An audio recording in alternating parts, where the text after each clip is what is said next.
여러분, 말씀드렸지만 우시야는 남유다의 10번째 왕입니다. 기억하시겠지만 하나님께서 복과 은혜를 충만히 주심으로 유다를 다시 강한 나라로 일으켰던 왕이 바로 우시야 왕입니다. 이웃 나라들이 유다의 조공을 바쳤고요.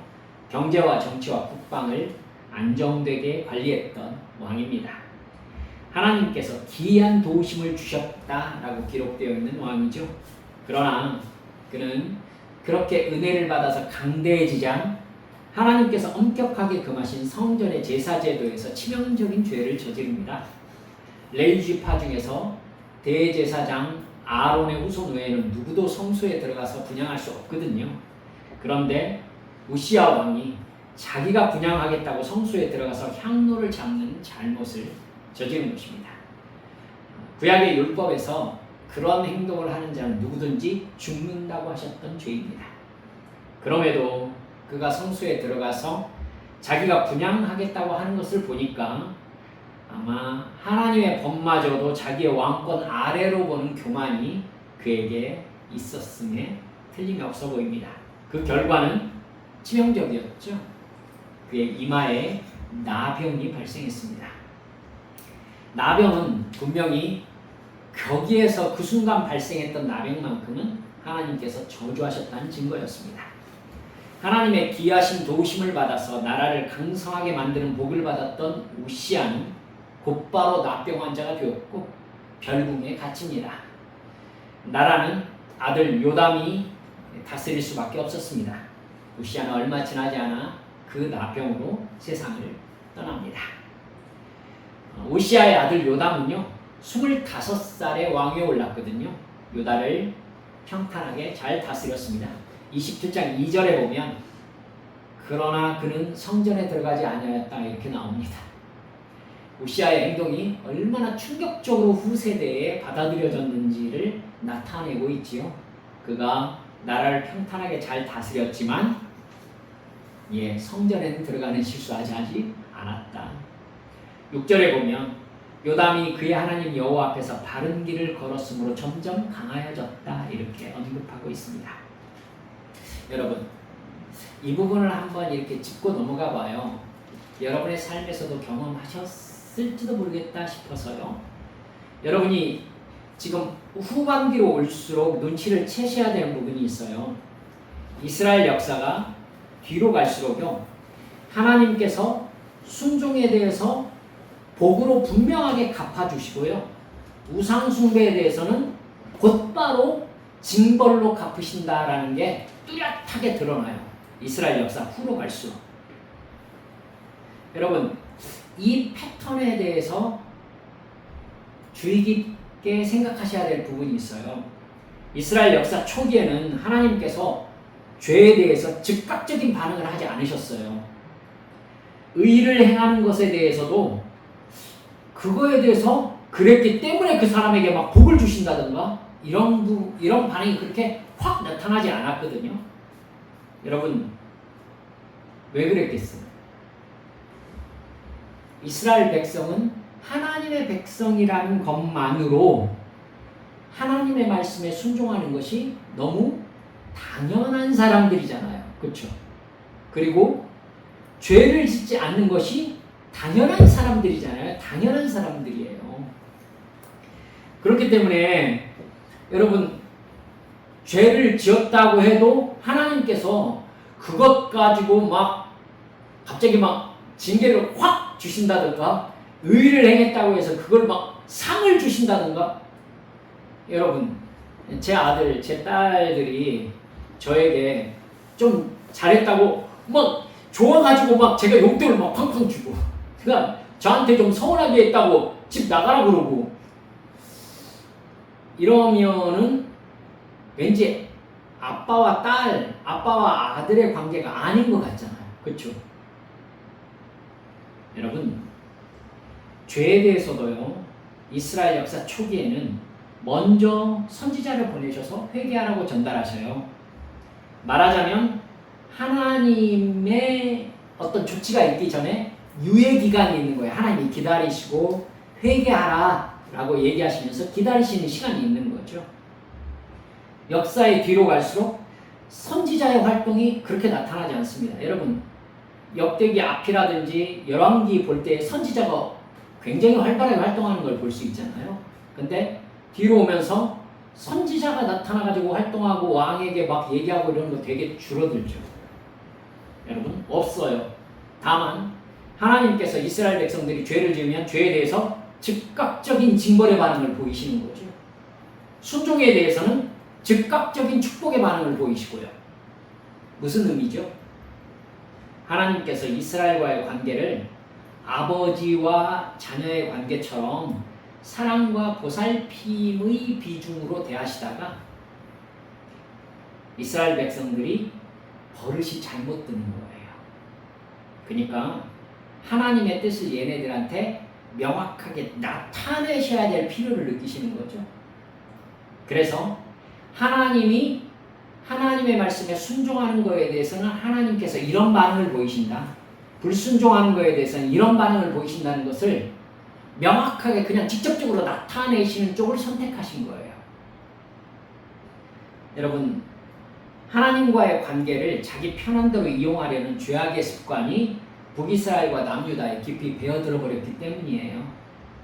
북이스라엘은 처음부터 우상을 숭배하는 나라로 출발했으니까 말할 것도 없는데 남유다도 본격적으로 우상 숭배하는 사람들과 왕들이 출현했거든요.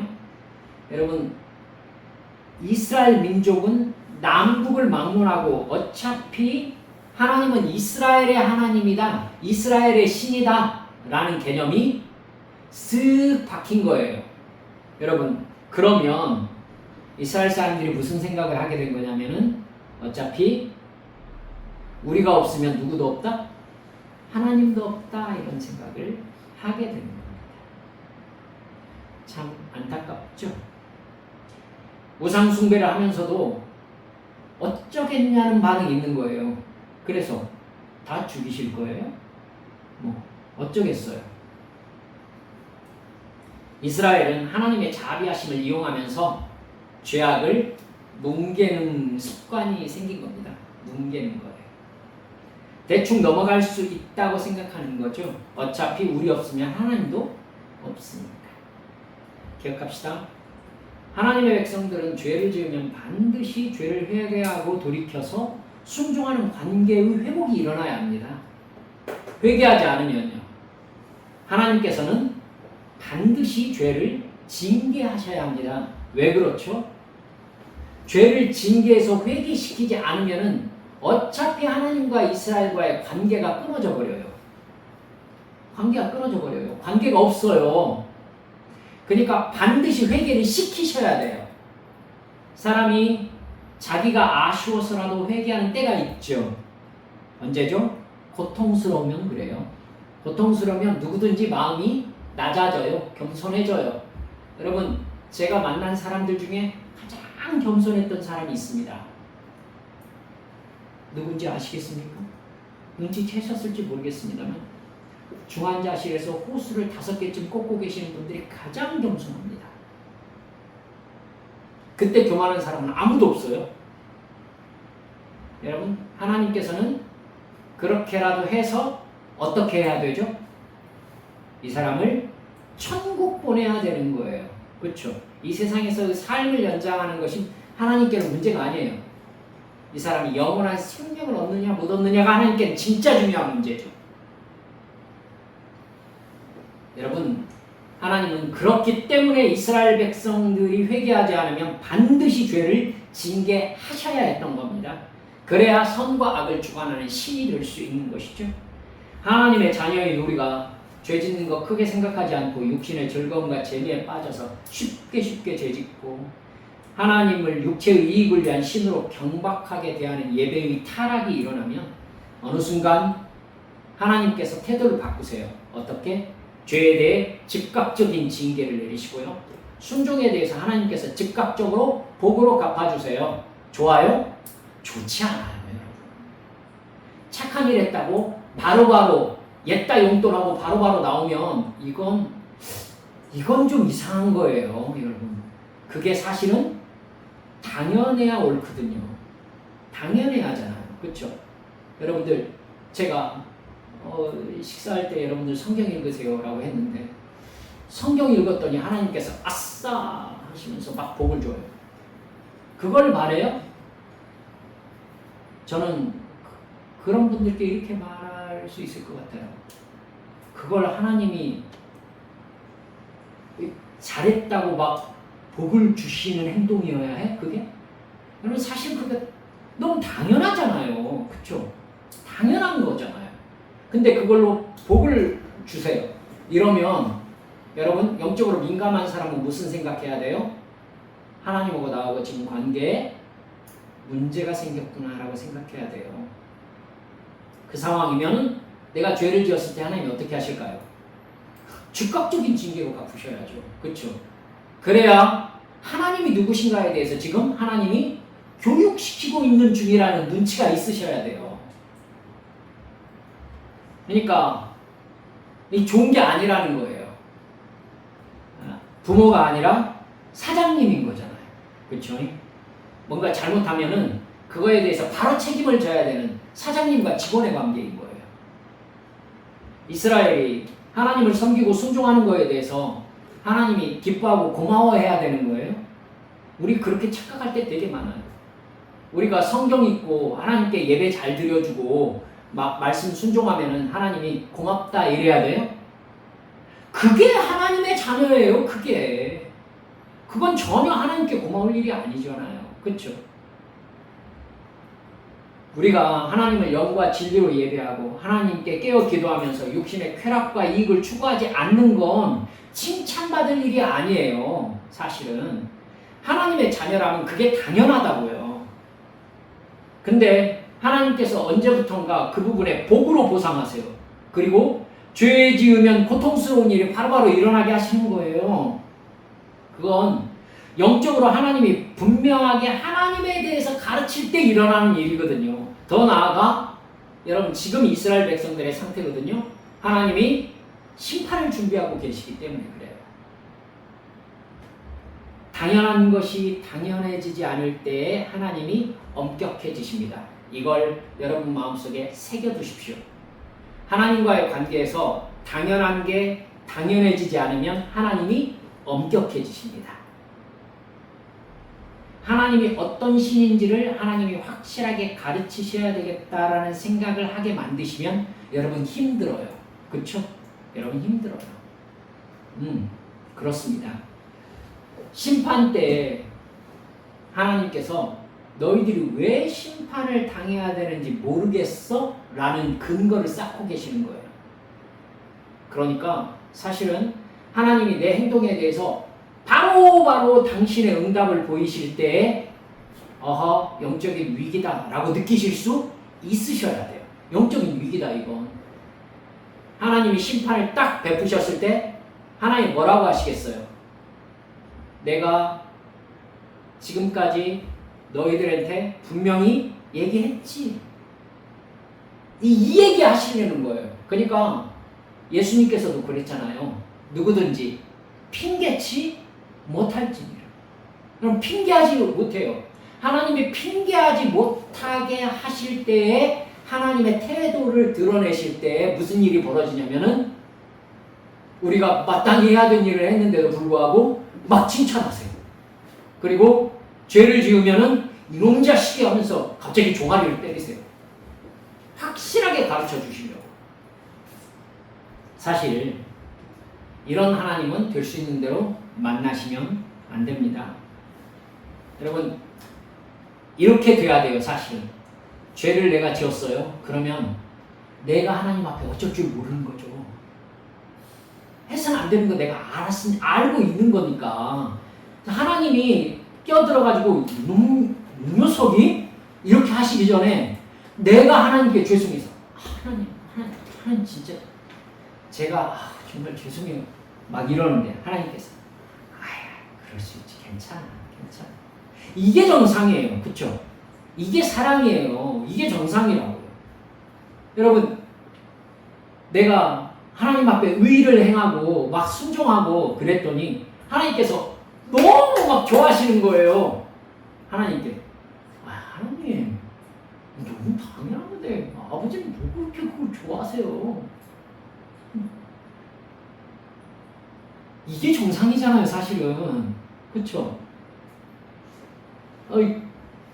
아빠 만나겠다고 이렇게 서울 올라왔는데 선물 딱 이렇게 주니까 아빠가 너무 좋아해요. 막 처음 받는 선물처럼. 이러면 문제가 좀 있지 않나요? 그쵸? 아빠가 막 좋아했더니 아이, 그런 말이 왜 이렇게 좋아요? 이게 제대로 왔다 갔다 하는 그런 사랑의 관계 아니에요? 여러분, 하나님하고 이게 응답이 딱딱 떨어지는 거하고 그렇지 않은 경우하고 구분이 조금 가세요? 하나님이 너무 사랑했던 사람 다윗이 있습니다. 그 다윗 때 하나님께서는 다윗이 필요한 거 알아서 챙겨주셨죠. 다윗은 하나님이 기뻐하시는 거 알아서 해요. 알아서 해요. 그러니까 알아서 하나님 기쁘시게 하고 하나님이 다윗이 필요한 거 알아서 챙겨주고, 이게 사랑이에요. 하나님하고 이 사랑의 관계를 맺으세요. 그러면 다윗이 뭐라고 그랬어요? 여호와는 나의 목자시니 내게 부족함이 없으리라. 이렇게 돼야 되는 거죠. 그렇죠?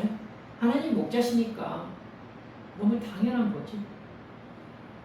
여러분, 이게 복이고 은혜라는 걸 여러분 마음속에 가지고 계세요. 그러면 지금 이 이스라엘 역사 후반기로 가면서 왕들이 맺고 있는 관계가 사실은 알고 보면 얼마나 위태로운 관계인지를 여러분이 감지할 수가 있게 되는 거죠. 여러분, 요담 왕 다음 아들이 아하스입니다. 아하스는 남유다에서 최악의 왕 중에 하나입니다. 28장 2절에서 4절까지 보면 그에 대해서 이렇게 얘기합니다. 이스라엘 왕들의 길로 행하여 아합이 바알들의 우상을 부어 만들고 또 흰놈의 아들 골짜기에서 분향하고 여호와께서 이스라엘 자손 앞에서 쫓아내신 이방 사람들의 가증한 일을 본받아 그의 자녀들을 불사르고 또 산당과 작은 산 위와 모든 푸른나무 아래에서 제사를 드리며 분향했다. 남유다 왕에게요, 북이스라엘의 왕의 길로 행했다. 이건요 최악의 평가예요. 우상숭배의 나라였으니까. 그럴 만한 모습이 그의 극심한 우상숭배에서 나타났다는 얘기죠. 그의 우상숭배에 대한 하나님의 반응이요, 유예기간이 전혀 없어요. 즉각적이에요. 28장 5절 6절에서 보면은요, 그러므로 앞에서 말씀드린 그 행동, 그 후로 바로 그의 하나님 여호와께서 그를 아람 왕의 손에 넘기시매 그들이 쳐서 힘이 많은 무리를 사로잡아 다메섹으로 갔으며 또 이스라엘 왕의 손에 넘기시매, 여러분 아람 왕에게 모두 다 빼앗기고 포로로 끌려간 다음에 하나님께서 곧바로 북이스라엘의 왕에게도 유다를 넘기셨다는 거예요. 그래서 그가 쳐서 크게 살육하였으니 이는 그의 조상들의 하나님 여호와를 버렸습니다. 르말리아의 아들 베가가 북이스라엘 왕이거든요. 르말리아의 아들 베가가 유다에서 하루 동안에 용사 12만 명을 죽였다, 이렇게 나와요. 즉 남유다는 북이스라엘과 시리아에게, 아람이 시리아거든요, 정신없이 약탈당하고 전쟁에서 패하고 나라의 국방과 경제가 괴멸되는 상황에 이르는 것입니다. 여러분, 하나님께서 우상숭배에 대해서 유예기간 안 두시잖아요. 지금 참질 않으시는 거예요. 바로바로 반응하시는 거예요. 더욱이 아하스는요, 자기들이 북이스라엘과 아람에게 시달리니까 좀 떨어져 있는 아시리아에게 도움을 요청했거든요. 미쳤죠? 사실은 여러분이 머릿속에 담아두셔야 되는 게 남유다의 진짜 왕이 누구예요? 하나님이에요. 그러면 일이 발생하면 누구에게로 가야 돼?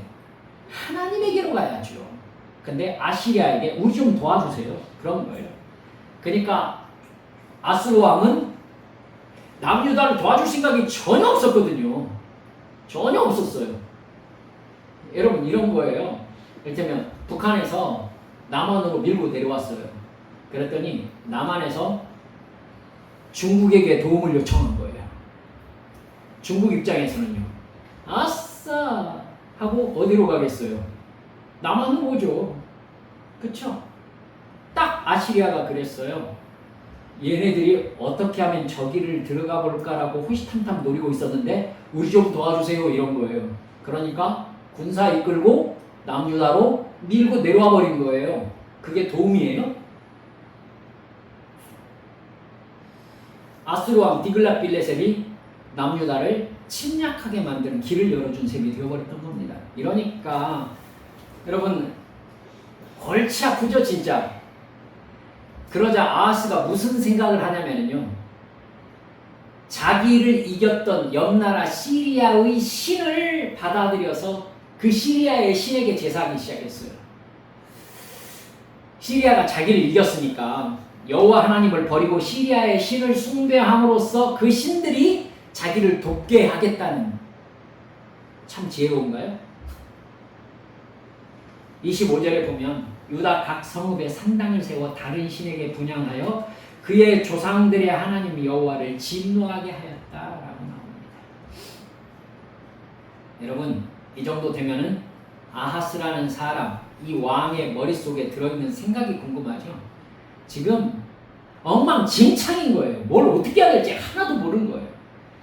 그렇게 영적으로, 육적으로 처참하게 무너진 나라를 25살인 그의 아들 히스기야에게 물려주고 아하스가 죽습니다.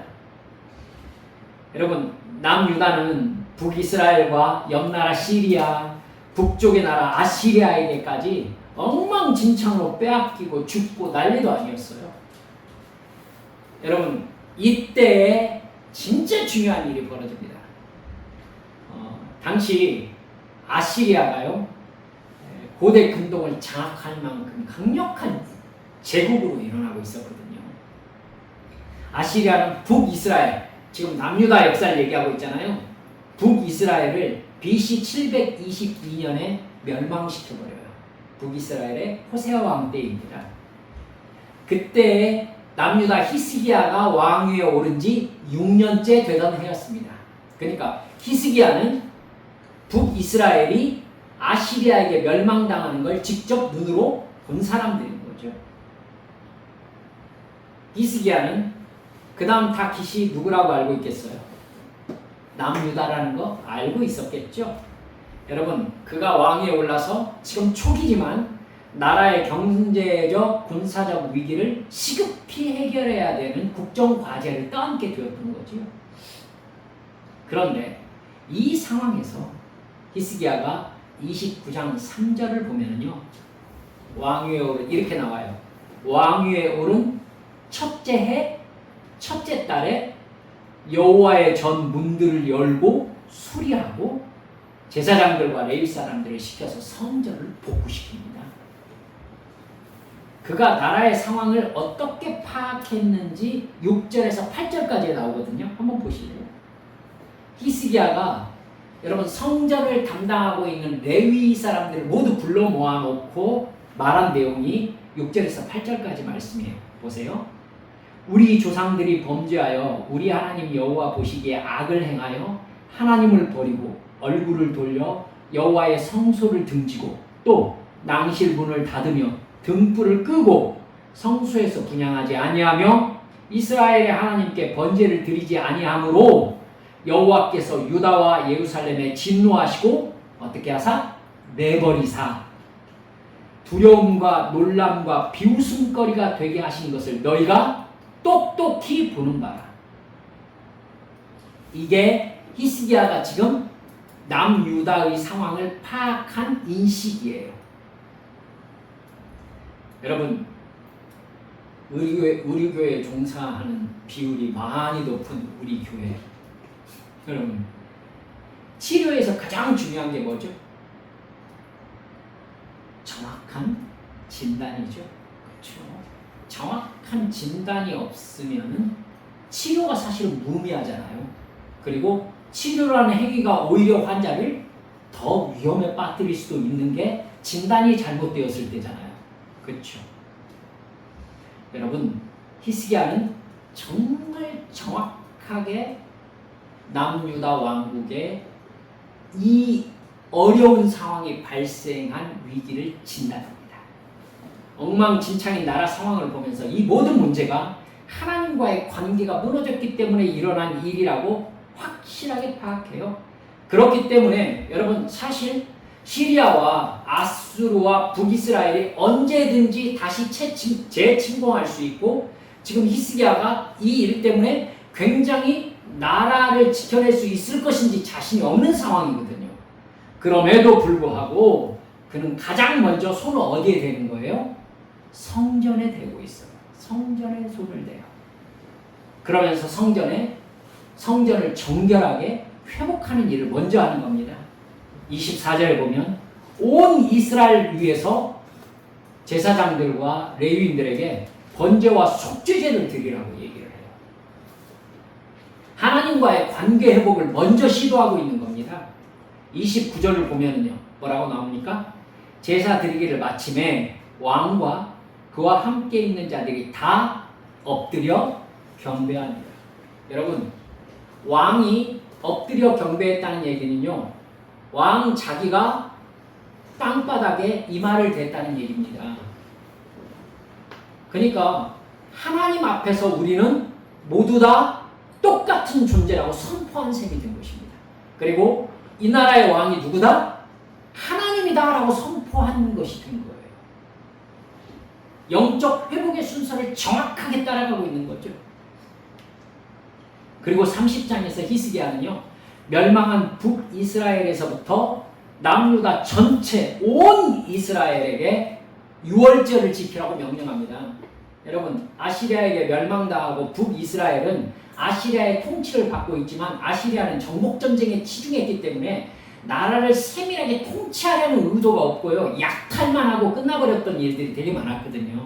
그러니까 그 시기에 히스기야가 아시리아에게 점령당한 북이스라엘에게도 사람들을 보내서 하나님께 돌아오너라 라고 명령을 내린 것입니다. 이건 지금 역대기 기자가 북이스라엘과 남유다의 사실상의 통합왕이 히스기야다라고 얘기하고 있는 셈이 되는 겁니다. 여러분, 유월절을 지키라고 명령한 편지가 오늘 우리가 읽은 본문 말씀이에요. 6절 중반절이 요약입니다. 이스라엘 자손들아, 너희는 아브라함과 이삭과 이스라엘의 하나님 여호와께로 돌아오라. 여러분, 돌아오라 하면 생각나는 히브리어가 있으셔야 되는데 뭐죠? 슈브. 돌아오다라는 말이 히브리어로 슈브입니다. 돌아오라. 그리하면 그가 너희 남은 자 곧 아수르 왕의 손에서 벗어난 자에게로 어떻게 하시리라? 돌아오시리라. 8절에 보면 너희 조상들 같이 목을 곧게 하지 말고 여호와께로 돌아와 영원히 거룩하게 하신 전에 들어가서 너희 하나님 여호와를 섬겨 그의 진노가 너희에게서 떠나게 하라. 알고 계시듯이 이 슈브의 법칙을 정확하게 알고 있어요. 너희들이 하나님께 돌아가면 하나님이 너희에게 돌아오신다. 너희들이 하나님을 떠났기 때문에 하나님께서 아시리아를 통해서 너희들을 멸망시킴으로 하나님이 너희가 하나님을 버리면 하나님도 너희를 버릴 수 있다는 걸 보여주셨다. 이제 하나님께 너희도 슈브해라. 돌아와라. 그러면 하나님께서도 너희들에게 돌아오시리라. 정말 기가 막힌 영적 통솔력입니다.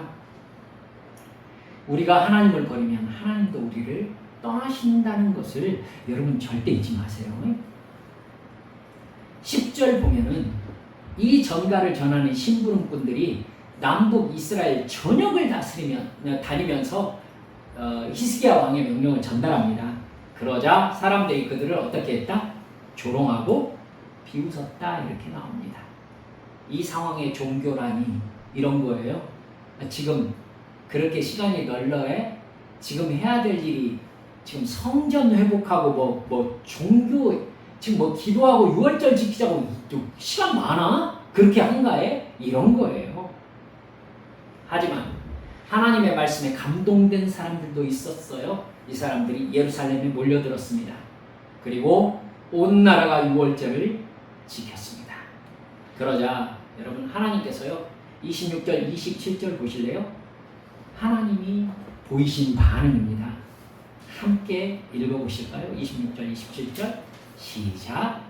예루살렘에 큰 기쁨이 있었으니 이스라엘 왕 다윗의 아들 솔로몬 때로부터 이러한 기쁨이 예루살렘에 없었더라. 그때 제사장들과 레위 사람들이 일어나서 백성을 위하여 축복하였으니 그 소리가 어떻게 하늘에 들리고 그 기도가 여호와의 거룩한 처소 하늘에 이르렀더라. 여러분, 이렇게 신앙 회복이 일어난 다음에요, 히스기야가 한번 보실래요? 31장 그 다음 장으로 넘어가 보세요. 1절부터 보면은요, 히스기야는 유다와 이스라엘 전역에서요 우상들을 다 찍어 쪼개버립니다. 그리고 아버지 아하스 시대에 무너진 제사 제도를 완전하게 회복하고요, 레위인이 맡은 성전을 섬기는 사역, 제사를 드리는 사역이 있잖아요. 그 자리에서 하나님이 명하신 제사와 절기와 율법을 지키고 가르칠 수 있도록요 11조를 드리게 합니다. 예물과 11조가 온 백성들한테 드려라 라고 명령이 떨어진 다음에 이스라엘 백성들이 자진해서 11조를 드리니까 엄청나게 쌓였다고 나와요.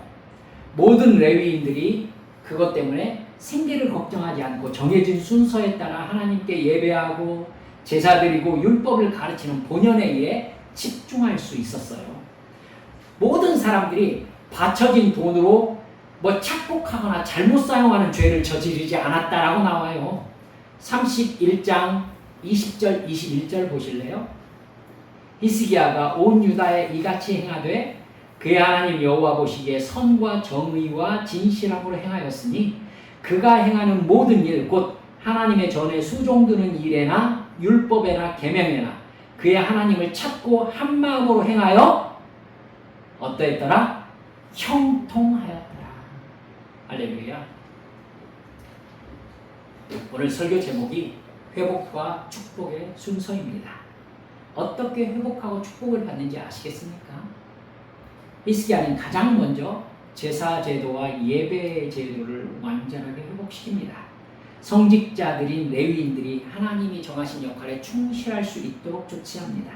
그리고 유월절을 지키게 함으로 온 이스라엘 사람들이 자기들이 하나님의 택하신 백성이라는 정체성을 온전히 회복할 수 있도록 조치합니다. 그 다음에 온 이스라엘 사람들이 하나님께 11조를 바치게 함으로 하나님의 백성에 마땅한 순종을 행하도록 조치합니다.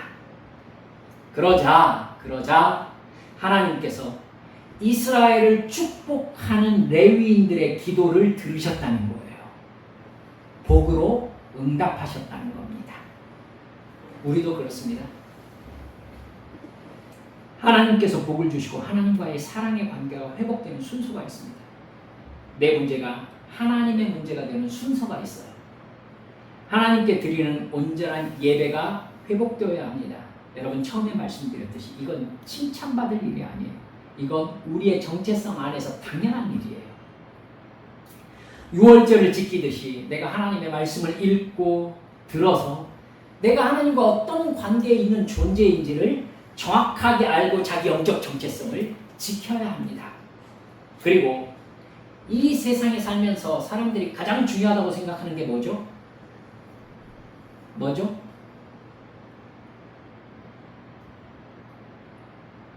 돈이에요, 돈. 사람들이 가장 중요하다고 생각하는 돈이에요, 돈. 여러분, 예수 믿는 사람들은 그 돈의 주인이 하나님입니다 라고 고백한 사람들이에요. 하나님 욕심도 많으시지? 아니에요. 여러분, 하나님이 돈 없어가지고 하나님의 일을 못하시는 분이 아니거든요. 여러분, 모든 것이 하나님 것이라고 말씀하셨어요. 만드신 분이시라고요. 만드신 분. 그러니까 하나님이 원래 당신 것으로 가지고 계시는데 하나님이 내 것이라는 걸 고백해 라고 주장하시는 이유가 뭐예요? 원래 하나님 것을 나에게 주시려고. 알겠죠?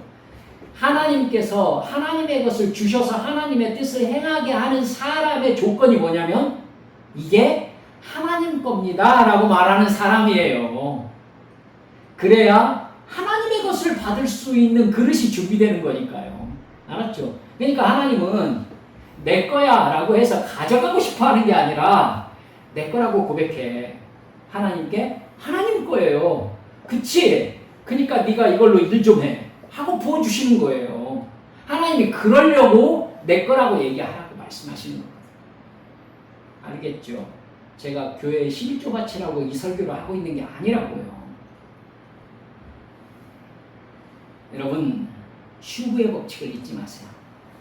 하나님과의 약속을 지킬 때 하나님께서 약속을 지킵니다. 우리의 약속 지키는 건 사실 이만큼이거든요. 근데 하나님이 지키시는 약속은 이따만큼이에요. 이따만큼. 히스기야는 백성들이 11조를 철저하게 하게 합니다. 그러자 하나님의 백성들이 기꺼이 하나님께 하나님의 것을 바칩니다. 그러자 하나님께서 레위인들의 축복의 기도를 받기 시작했고 히스기야와 남유다의 국력을 대단히 강하게 하십니다. 여러분 다음 주에 살펴보겠습니다만은 그때 당시 중동의 패권을 차지한 아시리아를 전멸시켜버리는 역사를 하나님께서 일으키세요. 하나님께서 어떻게 생각하신 거냐면은 남유다를 자기 나라로 생각하신 거예요. 하나님께 순종하는 히스기야와 하나님께 순종하는 남유다 백성들이 딱 있고 하나님께 예배하는 백성들이 있으니까 그 나라를 침범하는 아시리아를 하나님이 적으로 보시는 겁니다. 여러분, 우리가 하나님 앞에 완전히 붙잡혀가지고 우리가 기도하면서 영적으로 깨어있잖아요. 그러면 우리를 건드는 사람들을 하나님께서 적으로 보세요. 적으로 보세요. 이게 축복이에요. 하나님이 우리를 지키세요. 우리가 하나님의 양이 되어서 여호와 하나님께서 나의 목자십니다 하면서 하나님의 말씀대로 순종하면은요, 하나님께서 너는 내 양이야가 확인되면 나를 공격하는 이리를 목자의 원수로 보는 거죠. 그렇죠? 그러니까 목자가 늑대와 사자와 곰을 적으로 보시는 거예요. 지금 무슨 상황인지 아시겠죠? 여러분, 우리가 하나님께 붙잡히면은요, 하나님이 너는 내 거야 하면은 하나님께서 거기에 무슨 얘기를 하고 계시는 거예요? 내 거는 내가 지킨다. 내 거는 내가 지킨다. 하나님이 지키시는데 누가 손댑니까? 여러분, 하나님은 약속을 지키셨습니다. 우리 사랑하는 한빛 성도들, 하나님을 경험하신 분, 회복과 축복을 진정으로 누리시기를 주 예수님의 이름으로 축원합니다. 우리 함께 기도하십시다. 하나님은 사랑하고 싶으셔서 복을 주고 싶으셔서 바치라고 해요. 그때 여러분 이거 하나님 거예요. 그래 보세요. 그러면 하나님이 그치? 하고 하나님의 것을 여러분에게 부어주기 시작하시는 겁니다. 그러니까 우리 한빛 성도들은 지금 11조 안 하시는 거 한 번도 없거든요. 우리 하나님께서 여러분들에게 정말 복으로 부어주시길 저는 날마다 새벽마다 기도합니다. 제가 경험한 어떤 집사님, 하나님께 못 드려가지고 안달인 분이 계셨어요. 그러니까 어떤 일이 벌어졌는지 아세요? 하나님께서 그 사람에게 못 주셔가지고 안달이시더라고요. 그게 복입니다. 그게 얼마나 행복한 일인데요. 여러분, 제가 우리 주님과 함께 그렇게 동행하는 삶, 그래서 행복한 삶으로 주께 예배하는 자의 삶을 살아내게 해달라고 함께 동서로 기도하시겠습니다.